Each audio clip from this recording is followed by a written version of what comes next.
Ya Rahmanu ya Rahmanu ya Rahmanu ya Rahmanu ya Rahman ya Rahmanu ya Rahmanu ya Rahmanu ya Rahmanu ya Rahman ya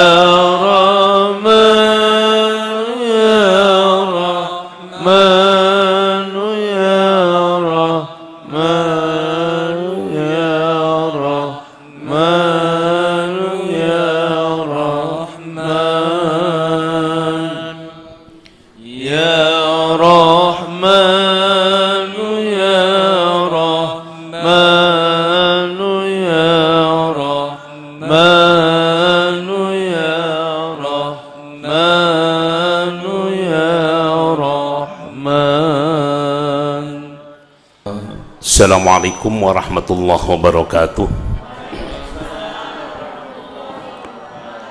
A'udzubillah, bismillah, alhamdulillah, wassalatu wassalamu ala khair rasulillah wa ala alihi wa sahbihi wa mawalah, la hawla wa la quwwata illa billah, amma ba'.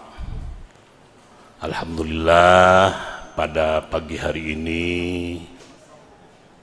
suasananya sudah mulai terasa suasana saum, suasana puasa.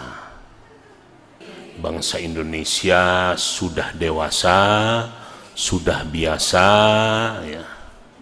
Terutama kita jangan terpengaruh dengan orang-orang yang selalu memanfaatkan adanya kondisi seperti ini. Masing-masing jelas dalilnya, jelas landasannya ya. Para ulama tentunya akan mempertanggungjawabkan apa yang diputuskan, tanggung jawab dunia akhirat ya. Selain berpuasa, kita mencoba untuk merasakan lebih jauh bagaimana penderitaan orang yang mungkin makannya hanya 1 kali, makannya hanya 2 kali, atau malah mungkin ada saudara-saudara kita yang 2 hari atau 3 hari sama sekali tidak mendapatkan atau tidak menjumpai makanan. Itu salah satu hikmah dari kita berpuasa. Yang lainnya mudah-mudahan kita terutama sekali mampu menjaga, mampu merawat, mampu mengendalikan, mampu menguasai lidah kita. Sering sekali tidak terasa ya. Sayang kalau kita sudah berupaya dan bersusah payah mulai sahur, setelah terbit matahari kita sudah mulai menahan lapar dan haus, kita buka maghrib, tetapi rusak, hancur, hilang yang namanya pahala puasa. Puasa sebagai sebuah kewajiban sudah ditunaikan, tetapi pahala dari puasa itu sendiri banyak yang hilang, banyak yang sirna, banyak yang lenyap, banyak yang tidak berbekas sama sekali. Ini ya, jangankan yang lain, saya sendiri Masya Allah, puasa itu yang paling berat adalah mengendalikan lidah. Kalau menahan lapar kita sudah biasa, menahan haus kita sudah biasa, biasa. Tapi yang namanya mengendalikan lidah, Masya Allah ya. Setan sudah dibelenggu. Mulai nanti malam, begitu memasuki maghrib, Allah memerintahkan kepada para malaikat untuk membelenggu yang namanya setan selama sebulan. Nah, kenapa masih muncul godaan? Kenapa masih muncul dorongan? Kenapa masih muncul ajakan ke arah-arah yang biasanya banyak dimulai dari lidah di bulan puasa? Karena itu dorongan yang namanya hawa nafsu. Tos sauma bu, aduh, dah hayang nate ambek tete bu. Ningali nu sejen teh, aduh ya Allah. Lihat orang lain salah, seakan-akan orang tersebut manusia yang paling buruk. Tapi begitu melihat wanita, walaupun umurnya sudah 70 tahun, Pak Lukman melihatnya masih cantik gitu kan. Itu godaan bulan puasa ya, godaan bulan puasa. Kalau Pak Ramadan malah lebih jauh lagi, ninggal istri 80 tahun oke, aduh ya. Ya. Eta juga nama ini teh keur ngora nama gelis. Ah, ayeuna oge da gelis keneh. Jadi selalu ada dorongan dari yang namanya nafsu amarah. Nah, satu hikmah lain dari yang namanya puasa ini, kita mampu menekan, kita mampu menurunkan yang namanya sifat sombong. Tolong ya. Sombong ini macam-macam dalam Islam ya. Sombong, bagian dari sombong, incuna sombong bu ya. Kalau sombongnya itu sendiri namanya takabur. Incunya sombong itu ada beberapa anak cucunya dalam Islam. Yang pertama ada yang disebut riya. Riya itu dari kata ro'a, melihat ya. Riya itu tatkala kita tampil, tatkala kita berada di hadapan orang lain, kita ingin terlihat. Jadi riya ini bentuk kesombongan yang diharapkan dari proses melihat. Sengaja pakai baju yang paling bagus, sengaja semua perhiasan dipakai, sengaja bedak pun 5 cm. Ingin dilihat ya. Ada kesombongan yang muncul dari dorongan hati, ingin dilihat orang lain. Ingin dilihat mobilnya paling bagus, ingin dilihat sandalnya paling bagus ya. Orang yang ria tatkala memakai sandal bagus, sebentar-sebentar kakinya itu diangkat ya. Ingin memperlihatkan bahwa sandalnya bagus. Itu yang namanya ria. Jadi itu juga bentuk kesombongan. Ria dari kata ro'ah. Yang kedua, ada kesombongan yang berangkat dari sum'ah. Sami'a yasma'u. Sami'a itu mendengar. Apa yang diucapkannya, apa yang diutarakannya, apa yang diobrolkannya, apa yang dibicarakannya ingin didengar orang lain. Kamari ma abdi Toska Pasar Baru meser tanah teh 10 geblog jang bagi kenen ke tukang beca. Waduh, eta mah ngadongeng 10 geblog 2 jam ya. Saur ngopingkeun teh ieu teh geblog atau napi goblog. Itu juga bentuk kesombongan yang muncul dari dorongan hawa nafsu, ingin didengar. Ada yang ingin dilihat, ada yang ingin didengar oleh orang lain. Nah, itu juga bentuk kesombongan yang namanya sum'ah. Ya. Kemudian yang ketiga, ada jenis kesombongan yang disebut fakhru. Ya. Bangga dengan kelebihan yang ada pada dirinya. Tuh tingali rompok mah 8. Tuh tingali mobil abdi mah di garasi 14. Padahal nu nyewa sadayana deh. Ada al-fakhru, ya. Ada rasa bangga, ya. Apakah itu bangga dengan jabatannya? Apakah itu bangga dengan pangkatnya? Apakah itu bangga dengan ilmunya? Apakah itu bangga dengan ibadahnya?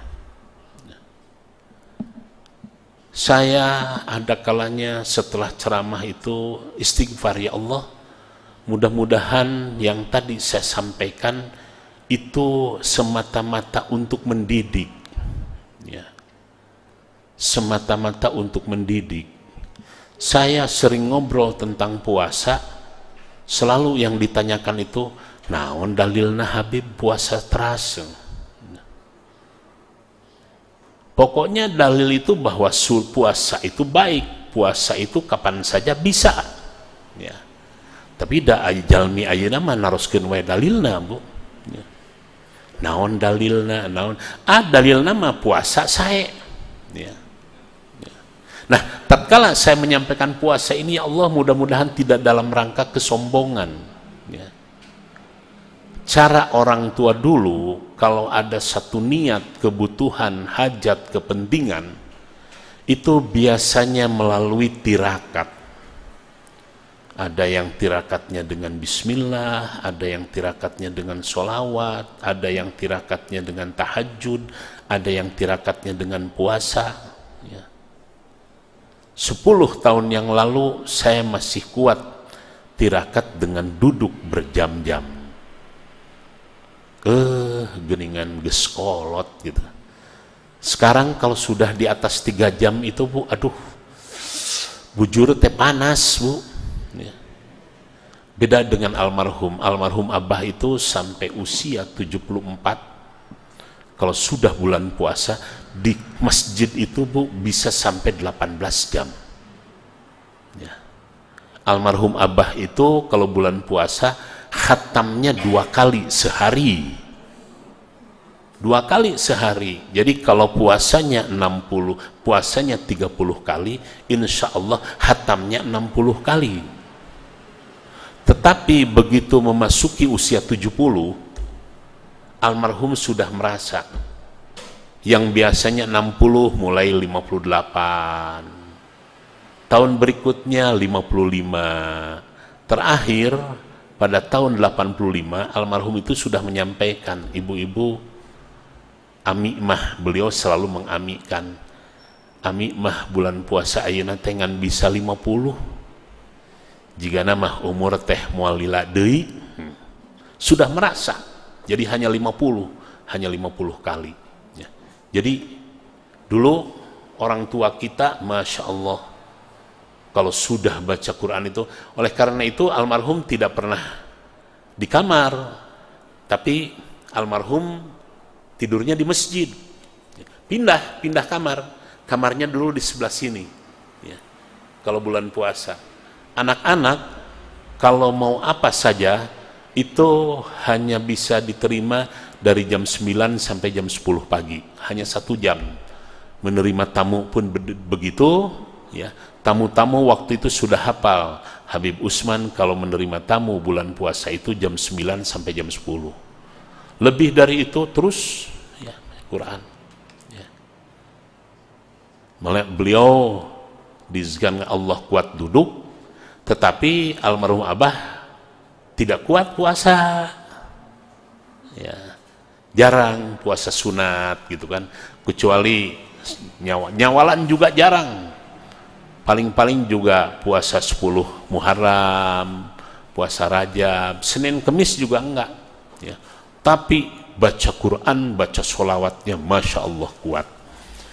Kemudian yang yang keempat atau yang kelima, riya, sum'ah, tadi fakhru ya. Yang keempat ada yang disebut ujub. Ini juga bentuk kesombongan. Yang pertama riya, yang kedua sum'ah, yang ketiga fakhru, yang keempat ujub. Ajib, orang Arab bilang tuh ajib. Ajib itu istimewa, hebat, ajaib. Ajib, ya akhi ajib ya. Ajib itu aneh ya, ajib itu istimewa. Jadi orang yang ujub, muncul rasa kesombongannya berangkat dari rasa kebanggaan diri ya.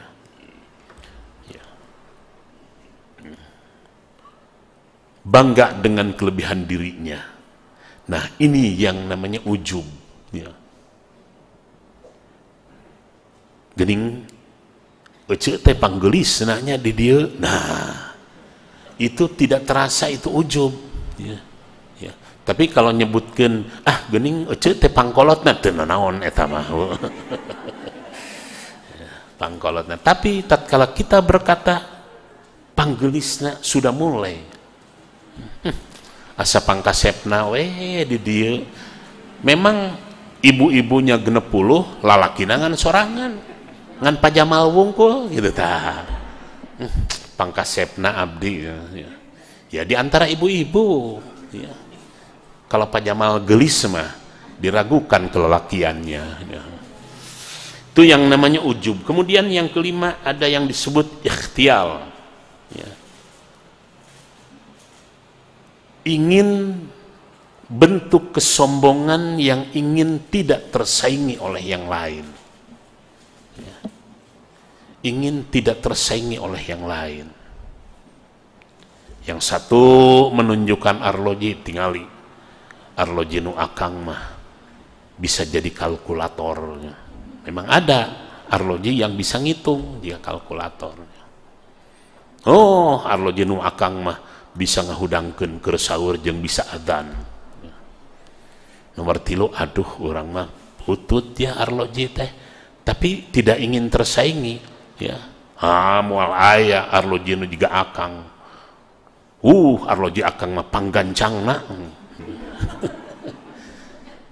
Jadi salimina nggak pernah akur da gancang bae gitu.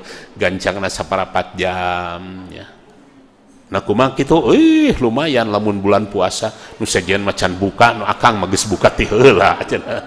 Da arlojina gancang. Nah, itu yang namanya ikhtial. Ya. Tidak ingin tersaingi. Ya. Ada saja. Ya. Saya sering mendengar, melihat. Ya.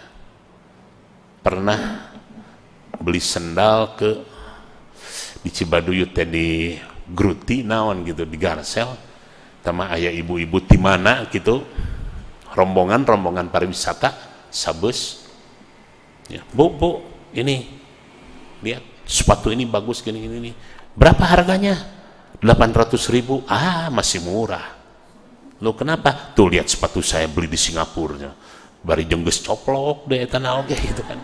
Saya beli di Singapura 2.500.000 walaupun sudah jelek masih tetap saya pakai. Nah, ini yang namanya ikhtial ya. Tidak ingin tersaingi oleh yang lain. Itu pun anak incuna sombong. Kemudian yang berikutnya ada yang disebut tasahul ya. Sering menganggap orang lain enteng, sering meremehkan, sering menyindir, sering menyepelekan ya. Nah, itu juga bentuk kesombongan ya. Geus dirinya mah tong juk di dia mah jang ibu-ibu pejabat tuh di ditu tuh di pojok ya. Padahal si ibu tadi menyamar, padahal ibu tadi istri wali kota baru ya. Wali kotanya meninggal diganti wali kota teu acan arapaleun. Ieu mah istri pejabat wungkul, si ibu wali kota ditungtung we.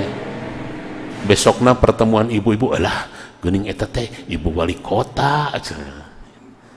Tasahul, meremehkan, melecehkan, menganggap enteng yang lain, ya.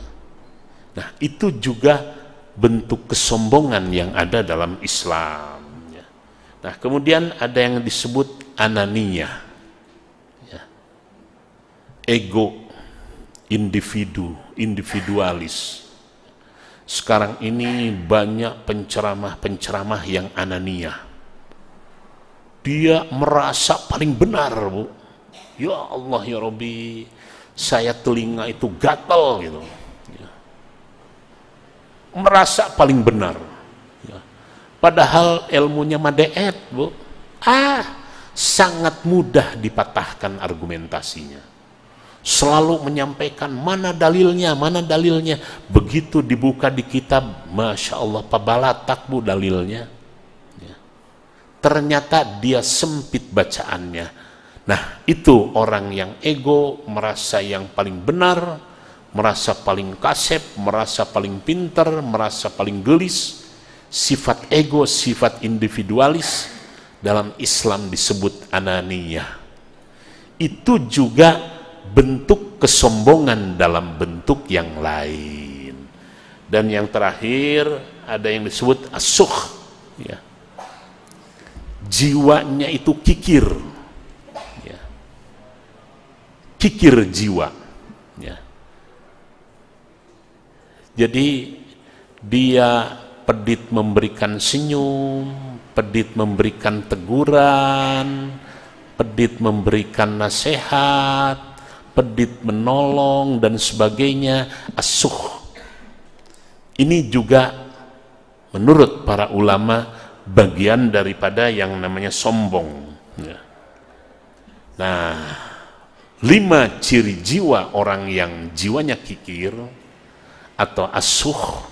Yang pertama, dia selalu menyampaikan, mengingatkan kepada yang lain apa yang menjadi kelebihan dirinya. Orang tekil, orang tekil, orang tekil. Nah, itu dia sedang kikir jiwa. Kemudian yang kedua, mudah melupakan kebaikan orang. Mudah melupakan kebaikan orang, ya. Terutama saya sadar sekali, orang partai itu, saya sebagai orang partai selalu, ya Allah, jangan sampai saya mudah melupakan orang lain, ya. Apa bedanya orang partai di pemilu dengan orang KB, ya. Ya. Orang KB, ya. Kalau orang yang lupa pel KB, yang ikut KB, kalau lupa akhirnya jadi, ya Bu ya, jadi. Nah, itu pel KB. Tapi kalau orang partai, kalau sudah jadi lupa, nah itu. Jadi kalau pel KB, kalau lupa jadi. Nah, kalau orang partai sudah jadi lupa. Nah, itu perbedaannya. Kemudian yang ketiga, jika salah tidak pernah mau minta maaf, ya. Ini asuh, ya. Tidak mau minta maaf dan juga tidak pernah mau memberi maaf. Ternyata ada sebuah penelitian, ya. Orang-orang yang mudah memberi maaf dan orang yang sering menyampaikan permintaan maaf, sebuah penelitian kejiwaan di Amerika, ternyata orang-orang yang berjiwa seperti ini rata-rata umurnya panjang. Nah, jadi ngawitan enjing tiap pendak sareng jalmi hapuntennya, hapuntennya, karena kan mau Ramadan, ya. Tapi nuk terkenal mah terkenal hapuntennya, naon teh acannya, ya. Pak Lukman teh di toko Jogja teh langsung hapunten, waduh baris ke toko Jogja gitu kan. Semua pengunjung toko Jogja diminta maaf ya. Kemudian yang keempat, jika yang lain salah, dia tidak mau memberi maaf. Ya. Hawatos, Bu. Ya. Hawatos. Ya. Nah, kalau orang lain salah, kemudian kita tidak mau memberi maaf tatkala orang tersebut meminta maaf, maka habislah pahala orang itu. Imam Syafi'i itu, saya merasa daripada pahala sholat, pahala ilmu, pahala tahajud, saya lebih banyak menerima pahala karena saya diomongkan oleh orang lain. Ya. Jadi ulama-ulama terdahulu begitu diomongkan, dengar Imam tadi alhamdulillah, nambah lagi pahala saja. Ngan ulah nyak punya ya sok ngomongkeun abdi, tungguan ku abdi, jangan gitu. Dan yang terakhir, orang harus menuruti keinginannya tetapi tidak peduli dengan orang lain. Ari nu sejen kur nurut ka urang, ari anjeunna nyalira tara toleran kanu sanes. Itu juga bentuk daripada kekikiran jiwa. Mudah-mudahan bulan puasa yang akan kita laksanakan besok, mudah-mudahan bisa memberikan hikmah besar terhadap kejiwaan kita. Amin, kita bisa menekan yang namanya sifat sombong. Amin, menghilangkan sama sekali sulit. Walaupun bagaimana manusia itu ada kadar sombongnya. Kenapa Allah sangat tidak suka dengan orang yang sombong? Karena sombong ini merupakan selendangnya Allah. Oleh karena itu, kalau ada orang yang sombong, Allah merasa disaingi oleh orang tersebut. Hanya Allah yang berhak menyandang sombong. Al-mutakabbir itu artinya, kalau kita terjemahkan dalam bahasa biasa, yang sombong. Allah sombong layak pantas, tetapi sombong tidak dalam pengertian yang negatif.